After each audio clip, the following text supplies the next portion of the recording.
Rover का movement बेहतरीन तरीके से हो रहा है, यानी उसको नेविगेट किया जा सकता है। इसरो का कमांड सेंटर ये डायरेक्ट कर सकता है, रोवर को कंट्रोल कर सकता है, जैसे कि आप रिमोट का खिलौने जो है उसके अनुसार उसे चलाते हैं, ये लगभग वैसा ही है। लेकिन यहाँ पर सबसे खास चीज ये है कि ये सब कुछ 3,84,000 किलोमीटर की दूरी पर हो रहा है, चंद्रमा की सतह पर हो रहा है, धरती का कमांड सेंटर उसे कंट्रोल कर रहा है। तो ये तमाम चीजें जो है ये बताती है कि इसरो की जो टेक्नोलॉजी है, जिससे उसने चंद्रयान को न केवल सक्सेसफुली वहां पर लैंड करवाया है, बल्कि उसको लगातार कंट्रोल भी कर पा रहा है। ये कम्युनिकेशन सिस्टम की भी बेहतरी है। और अगर आपने देखा हो, जिस समय रोवर बाहर आया था, तो उसके बाहर आते वक्त भी वहां पर उसको कुछ दूर आगे चलने पर जब रोवर का मूवमेंट किया गया था, तब उस दिन भी उसने एक गड्ढे को पार किया था। और अब जो दूसरा गड्ढा था जो उसके रास्ते में करीब 4 मीटर की दूरी पर आया, 3 मीटर की दूरी पर आया है, करीब 4 मीटर इसका डायमीटर था, यानी इसका जो पूरा व्यास था, वो इसकी जो परिधि थी वो करीब 4 मीटर की थी। और उसके बावजूद काफी सक्सेसफुली इस रोवर को नेविगेट किया गया। साथ ही आप जानती हैं कि इस तरीके से इसरो ने जो तमाम पेलोड्स हैं उन्हें एक्टिव कर दिया है, जो एक्सपेरिमेंट्स हैं वो शुरू किए जा चुके हैं। और खासतौर पर चंद्रमा की सतह के ऊपर जो तापमान के आकलन के लिए टेस्ट पेलोड इसके ऊपर रखा गया था लैंडर पे, इसके अलावा रोवर के अंदर भी अलग अलग पेलोड्स हैं, उन पर एक्सपेरिमेंट्स किए जा रहे हैं। क्योंकि अब वक्त कम बचा है, क्योंकि केवल 14 दिन ही इसकी पूरी मिशन लाइफ है, और इस दौरान इसरो को तमाम जो टेस्ट हैं वो कंप्लीट कर लेने हैं, और उसी की कवायद इस समय चल रही है, और इसी के लिए रोवर का मूवमेंट भी हो रहा है। वो भी आगे बढ़ने के लिए तैयार है। आदित्य L1 उड़ान भरने के लिए तैयार है, और 2 सितंबर को आदित्य L1 की लॉन्चिंग होनी है, ये भी निर्धारित हो गया है। श्रीहरिकोटा से सुबह 11:50 पर लॉन्चिंग होगी आदित्य L1 मिशन की। सूर्य का अध्ययन करेगा आदित्य L1। जैसा आप जानते हैं कि सूर्य को आदित्य भी कहा जाता है, इसीलिए इस मिशन का नाम आदित्य रखा गया है। आदित्य L1 ये मिशन है, और ये जो मिशन है ये विशेष रूप से सूर्य का अध्ययन करने के लिए लॉन्च किया जा रहा है। श्रीहरिकोटा से 11:50 पर 2 सितंबर को आदित्य L1 लॉन्च किया जाएगा। 2 तस्वीरें इस वक्त आपके सामने हैं। पहले हमने चांद फतेह किया, 23 अगस्त को सॉफ्ट लैंडिंग हुई, और पूरी दुनिया के लिए ये सबसे बड़ी खबर और आश्चर्य का विषय भी था।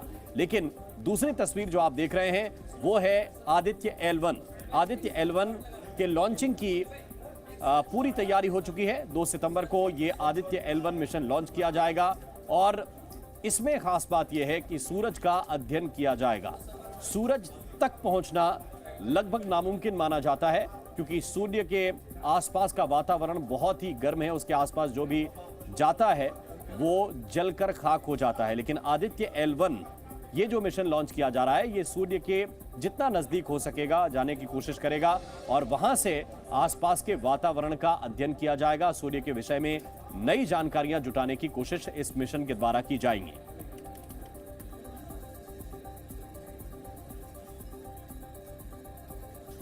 तो आदित्य L1 के बारे में विस्तार से हम आपको जानकारी देंगे, लेकिन पहले बात करते हैं चंद्रयान 3 की।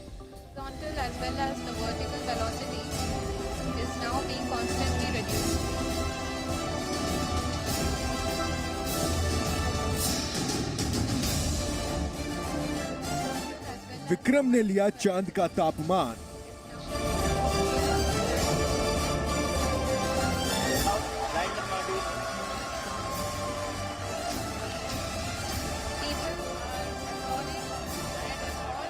मिली ऐसी जानकारी, दुनिया हैरान।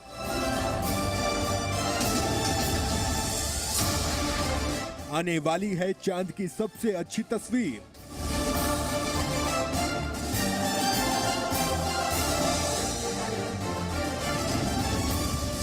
अब हिंदुस्तान लिखेगा दुनिया की तकदीर। श्री एस सोमनाथ।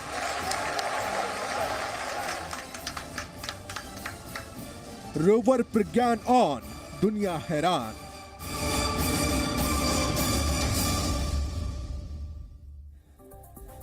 तो चंद्रयान 3 के साथ रोवर प्रज्ञान चांद की सतह पर है, चहलकदमी कर रहा है, और रोवर प्रज्ञान बड़ी दिलचस्प जानकारियां भी इसरो के साथ साझा कर रहा है। तापमान से जुड़ी हुई बहुत ही महत्वपूर्ण जानकारी रोवर के द्वारा भेजी गई है, और साथ ही ये भी सामने आया है कि कुछ बड़ी ही अद्भुत तस्वीरें भी रोवर के द्वारा और चंद्रयान 3 का जो लैंडर था, सॉफ्ट लैंडिंग जिसकी हुई है विक्रम के द्वारा, उसके द्वारा भेजी गई हैं। वो ऐसी तस्वीरें हैं जो दुनिया में किसी के पास नहीं है। इसी पर आपको दिखाते हैं एक special report.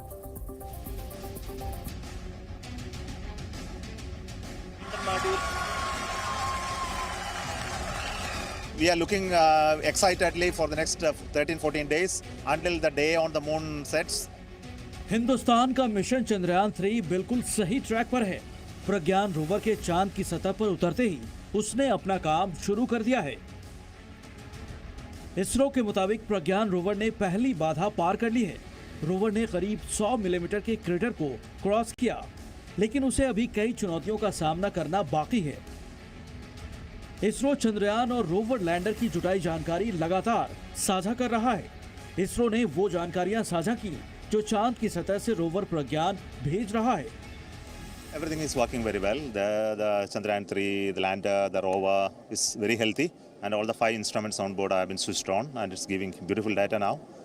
So we are hoping that in the days to come, next another